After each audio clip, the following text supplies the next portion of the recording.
একদিন গভীর রাতে ঘুম ভেঙে দেখি আমার স্বামী তার বড় ভাবির সাথে খুব অন্তরঙ্গ অবস্থায়। আমি দেখে ফেলে এত যে কষ্ট পেয়েছি, নীরবে কেঁদেছি, কত যে কষ্ট পেয়েছি, কাউকে বুঝতেও দেইনি যে আমি সবটা জানি। আমার বিয়ে হয়েছে 3 বছর। বিয়ের শুরুর দিকে খুব ভালো ছিল, খুব আনন্দের দিনগুলো কাটছিল। আমার ভাসুর তখন বাংলাদেশে ছিল। আমার ভাসুর তখন একটা দোকান করত। তখন খুব ভালোভাবেই চলছিল। ভাবি স্বামীকে নিয়ে ভালো ছিল, আমি আমার স্বামীকে নিয়ে ভালো ছিলাম। হুট করে আমার ভাসুর সিদ্ধান্ত নিল বিদেশ যাবে, দোকানপাট সব কিছু বিক্রি করে বন্ধকি দিয়ে সে বিদেশ চলে গেল। তারপর থেকে শুভ কেমন জানি পরিবর্তন হতে শুরু করলো। দেখি ভাবির সাথে খুব মেলামেশা, খুব আড্ডা, খুনসুটি, মজা করা, যেগুলো একটা স্ত্রী হিসাবে আমার প্রাপ্য সেগুলো সে তার ভাবির সাথে করত। বিষয়টা আমার খুব খারাপ লাগতো, খুব কষ্ট লাগতো। নতুন নতুন বিয়ে হয়েছি, বলতেও পারতাম না।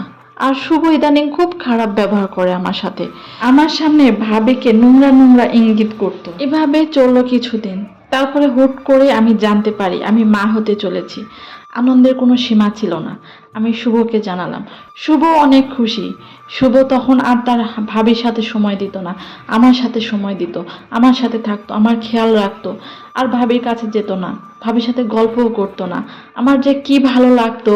আর এদিকে আমার ভাসুরের স্ত্রী খুব জ্বলতো, খুব হিংসা করতো, কোথায় কোথায় আমার সাথে হিংসা করতো, আমাকে রাগ দেখাইতো, আমাকে যা নয় তাই কথা বলতো। এমনকি আমার পেটের বাচ্চাটাকেও নিয়েও সে খারাপ কথা বলতে ছাড়েনি। বলতো, তোর যে পেটে বাচ্চা এসেছে সেটা কতদিন থাকবে তাই আমি দেখি। বিভিন্ন আজে বাজে কথা বলতো, আমার খুব খারাপ লাগতো। তখন শুভ আমাকে বলতো, আরে বাদ দাও, ভাবির কথা এসব মন খারাপ করে না। শুভ তখন যে আমাকে কি ভালোবাসতো আমি বলে বোঝাতে পারবো না। এভাবে কিছুদিন চললো।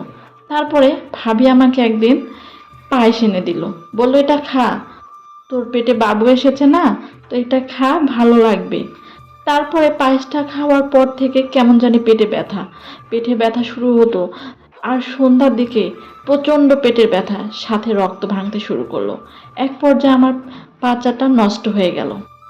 আর শুভ সব সময় আবারও আমার সাথে আগের মতো খারাপ ব্যবহার শুরু করে দিল। শুভ সব সময় বলতো, তোর জন্য বাচ্চাটা নষ্ট হয়েছে। আমার ভাবিও বলতো, তো পেটে বাচ্চা ঠিক মতো রাখতে পারো না, বাচ্চা নাও কেন। আমি খুব কষ্ট পেতাম। আমার শাশুড়িও আমার সাথে খারাপ ব্যবহার করতো। কেউ আমার মনের কষ্ট বুঝতো না। আমার নিজের সন্তান তো নষ্ট হয়েছে, আমি কি কষ্ট পাবো না? আমি কি মা, আমার কি কষ্ট হবে না? কিন্তু পুরো পরিবার আমাকে দোষারোপ শুরু করে দিল। আমি শুধু ভাবতাম, আচ্ছা ভাবি কি এমন আমাকে খাওয়ালো তার জন্য আমার এরকম হলো। পায়েসটা খাওয়ার সাথে সাথে আমার পেটের বাচ্চাটা নষ্ট হয়ে গেল। শুরু হলো আবারও কষ্টের জীবন।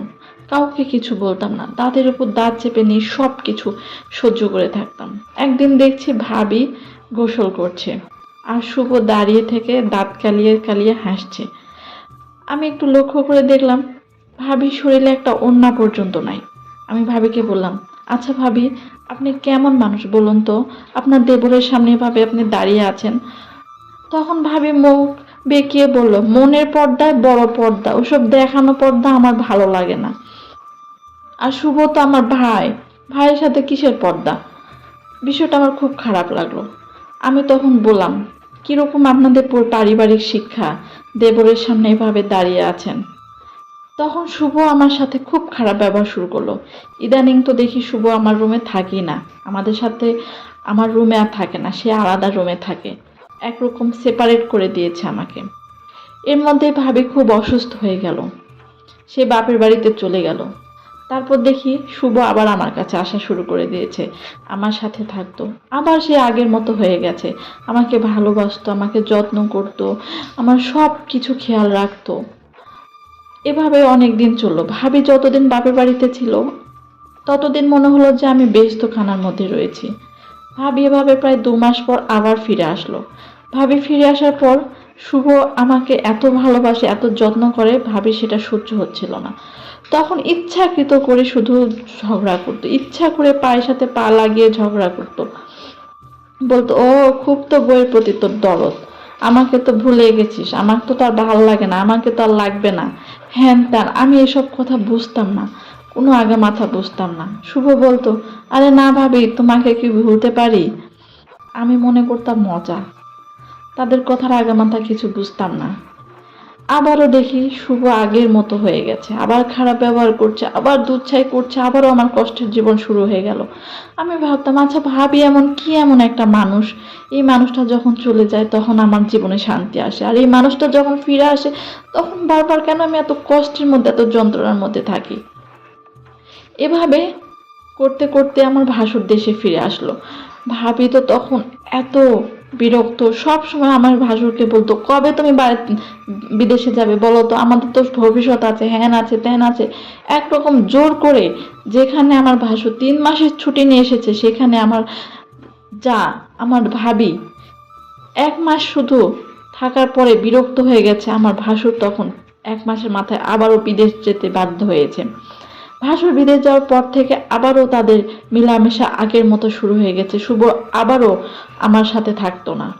ভাবিকে দেখতাম নিয়মিত ভোরে গোসল করত, আমি কিছু বলতাম না। ভাবি নিজে নিজে আমাকে শুনে শুনে বলতো, অনেক গরম পড়েছে রে, গরমের জ্বালায় গোসল করি। আবার ইদানিং দেখি শুভ ভোরে গোসল করে। বুঝি না কিছু, আসলে আমি বুঝি না। এভাবে করতে করতে আরো কিছুদিন চললো। হঠাৎ করে ভাবি বমি বমি করছে, মাথা ঘোরাচ্ছে, আর বাড়িতে কি জানি একটা অশান্তি। গোপন কথা আমাকে বলা যাবে না। আমার ভাবি বলছে, তোর জন্য এসব হয়েছে, হ্যান হয়েছে ত্যান হয়েছে। আমি জিজ্ঞাসা করলাম, কি হয়েছে ভাবি? কেউ কিছু বলে না, সবাই ইশারায় ইশারায় কথা বলে। আর একটু পর পর ভাবি আমার স্বামীকে এসে রাগ দেখায়, তেজ দেখায়, ঝগড়া করে। তোর হুঁশ ছিল না, তোর মনে ছিল না যখন তুই এই কাজটা করলি? আমি বলতাম, কি হয়েছে? কিছুই বলতো না। একদিন আমার ভাবি আর আমার স্বামী দুজন মিলে শহরে গেল চিকিৎসা করার জন্য। আমি বললাম, তোমাকে কেন যেতে হবে? আমি যাই, মা যাক, তোমাকে কেন যেতে হবে? আমার ভাবি বলছে, না না না না, শুভ না গেলে হবে না, তুই পারবি না, তুই পারবি না বলে দুইজন গেল শহরে চিকিৎসা করার জন্য। তারপর থেকে ভাবি অসুস্থ।